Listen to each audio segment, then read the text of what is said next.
तो बड़ी खबर के साथ हम शुरुआत कर लेते हैं क्योंकि वक्फ बिल पर आर पार होना अब तय है। संसद में पेश होने वाली है ज्वाइंट पार्लियामेंट्री कमेटी की रिपोर्ट यानी जेपीसी की रिपोर्ट। वक्फ बिल पर जेपीसी की रिपोर्ट पेश होने वाली है। लोकसभा में पेश होगी जेपीसी की रिपोर्ट। लोकसभा में जगदंबिका पाल इस रिपोर्ट को पेश करेंगे। 30 जनवरी को लोकसभा अध्यक्ष को ये रिपोर्ट सौंपी गई थी।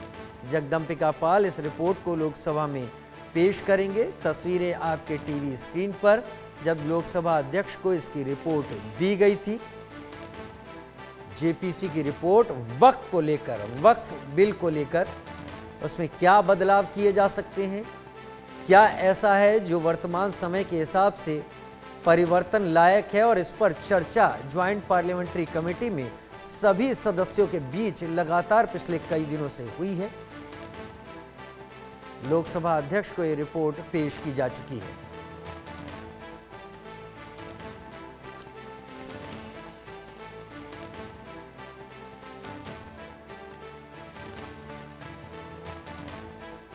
तो दोनों ही चीजें हम आपको बता देते हैं। वक्फ बोर्ड का पुराना कानून और वक्फ बोर्ड का नया प्रस्तावित बिल जिसको संसद में पेश किया जाएगा। तो इसको आप देख लीजिए। सेक्शन 40 में पुराने कानून में रीजन टू बिलीव नए बिल के अनुसार जमीन पर दावा करने वाले के तहत अगर वक्फ बोर्ड किसी ट्रिब्यूनल के अलावा रेवेन्यू कोर्ट, सिविल कोर्ट या हाई कोर्ट प्रॉपर्टी का दावा करता है तो जमीन में अपील कर सकेंगे।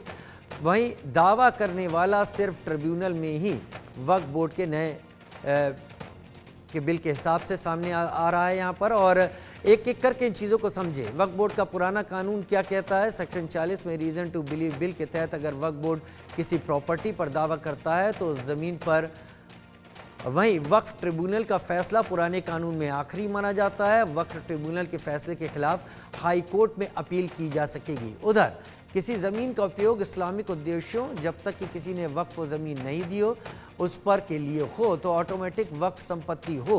भले ही मस्जिद बनी हो पर वक्फ की संपत्ति नहीं हो जाती है। वक्फ बिल में महिला और बतौर सदस्य अन्य धर्म के लोग, वक्फ बिल में 2 महिलाओं और अन्य धर्म के लोगों की एंट्री नहीं होगी। 2 सदस्यों को एंट्री दिए जाने की बात है।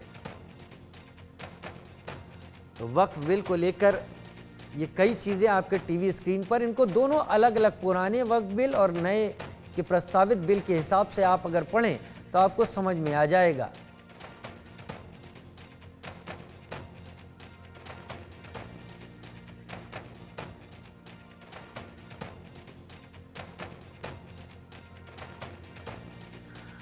मोहित शुक्ल हिंदू धर्म गुरु के तौर पर हमारे साथ जुड़ गए हैं और एक एक करके बाकी मेहमान भी मेरे साथ इस वक्त जुड़ेंगे।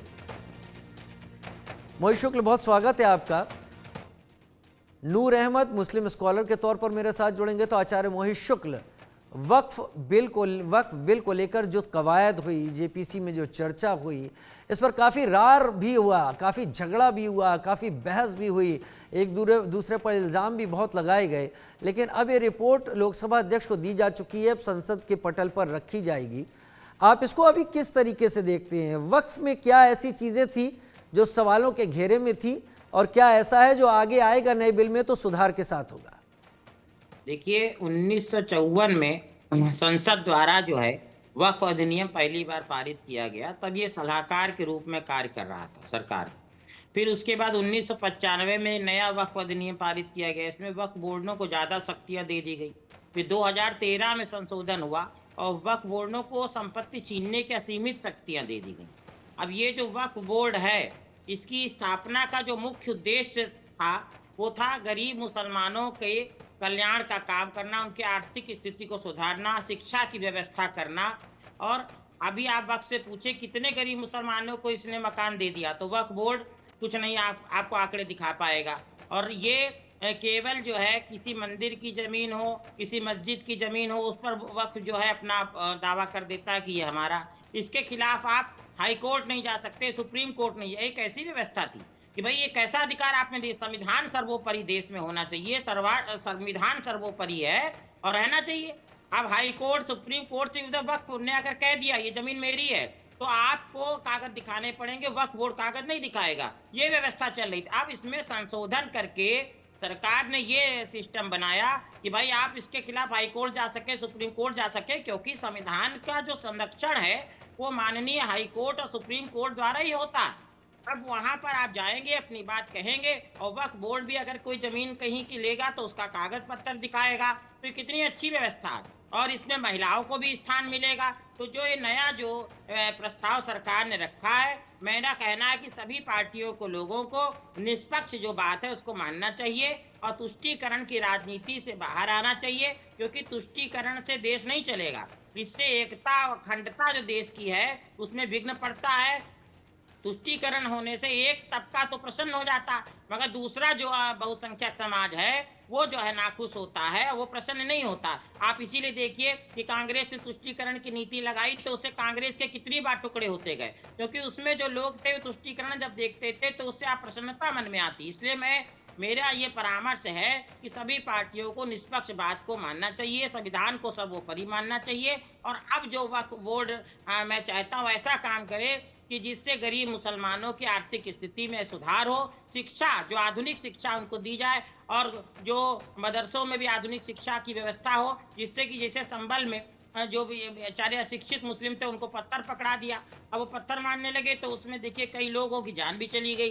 तो ऐसा कार्य वो करेंगे ही नहीं जब उनके पास शिक्षा होगी, जब ज्ञान होगा और गरीब मुसलमानों को मकान घर मिलेगा, वो सुख से अपना जीवन यापन करेंगे, तो किसी के बहकावे में नहीं आएंगे। तो इसलिए जो वक्फ बोर्ड में सुधार हो रहा है, ये कई मौलानाओं से मेरी बात भी हुई डिबेट में, उन्होंने भी कहा नहीं सुधार होना चाहिए, अगर कहीं कमी है बिल्कुल, और ऐसा सुधार हो जिससे कि मुसलमानों का भला हो, शिक्षा और आर्थिक स्थिति उनकी सुदृढ़ हो। और जो नया सुधार है उसका मैं स्वागत करता हूं, और मेरी आशा है कि सभी मौलानाओं को भी इसका स्वागत करना चाहिए, और सभी मुसलमानों का ही तो सर्वे भवन्तु सुखिना की जो भावना है वो आगे आए, और यही सब संत समाज भी चाहता है। नूर अहमद मुस्लिम स्कॉलर के तौर पर मेरे साथ इस वक्त जुड़ गए हैं। आचार्य डॉक्टर मोहित शुक्ल को आपने सुना होगा। नूर अहमद भाई, आपका पहला सवाल मेरा अपनी तरफ से नहीं है, लेकिन वक्फ बिल को लेकर जो चीज़ें सामने आ रही हैं, क्या आपको ये लगता है कि वो सुधार के लिए हैं, बेटरमेंट के लिए हैं? कई चीज़ें वक्फ को लेकर जो 1995 में जब दोबारा इस अधिनियम को अस्तित्व में लाया गया, ऐसा कहा गया कि असीमित ताकत दे दी गई जिसके खिलाफ आप कभी कोई अपील नहीं कर सकते। क्या आपको भी लगता है ये सुधार लाएगा? ये मुसलमानों को निशाना बनाने का एक सरकार का मौजूदा हुक्मरान का तरीका है। वक्फ बोर्ड जो है वो हमेशा सरकार के अधीन ही रहा है, सरकार के चापलूस ही उसकी मलाई खाते रहे हैं। कोई भी सरकार रही है, भाजपा सरकार नहीं है, कोई भी सरकार रही है, उसने ही अपने लोगों को उसमें चेयरमैन बनाया है, अपने ही लोगों को उसमें अपना कारिंदा बनाया है। कोई भी हुआ, अभी जो यहाँ पर जफर अहमद फारूकी हैं यूपी में, ये 23 सालों से वक्फ बोर्ड के चेयरमैन है। कोई सवाल नहीं पूछता कि ये 23 सालों से क्यों है। जिसकी सरकार आती है उसकी सरकार में होते हैं, और मुख्यमंत्री मतलब कोई मुख्यमंत्री हो, वो जिसे चाहे उसे वक्फ बोर्ड का चेयरमैन बनाएंगे। ये हम लोग सब जानते हैं। ये जो अभी हमारे भाई बोल रहे थे कि वो मुसलमानों में शिक्षा नहीं है, ये बात सही है। मुसलमान कहीं ना कहीं तालीमी मेयारी मैदान से दूर कर दिया गया है। वो एक राजनीतिक और सियासी साजिशों का नतीजा है। मुसलमानों के उलमा, मुसलमानों के जो रहनुमा है, पेशवा है, वो रोज तालीम के बारे में उनको बताते हैं, और आज भी बता रहे हैं। कहीं ना कहीं पहले के मुकाबले में अब बदलाव भी आया है। कांग्रेस की गवर्नमेंट अभी जो पिछली गवर्नमेंट